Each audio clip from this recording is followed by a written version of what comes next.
صيف بلاش حد يقول لي انا هبيع جواكت في الصيف وهبيع مايوهات او لبس بحر في الشتاء. خلينا نتكلم مثل اكبر بكتير. لما باجي اتكلم مع حد اقول له احنا هنعمل براند بتاع سويم وير او اللبس اللي تبع البحر سواء رجالي او نسائي، يقول لك طب ما احنا لسه في الشتاء.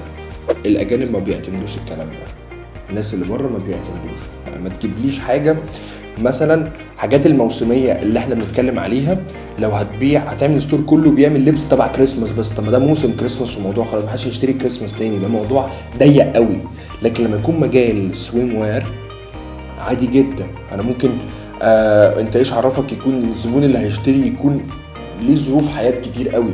لازم تبقى مقتنع ان انت مش بتناشد مدينه او بلد، لا انت يعني مثلا على سبيل المثال احنا في مصر دلوقتي شتاء، دبي او الامارات صيف، فالفكره ان انا ممكن اشتري سويم وير عادي جدا وفعلا. لكن الموسمي انك مثلا بتعمل حاجه للفالنتاين بس، خلاص الفالنتاين خلص ده 3 ايام.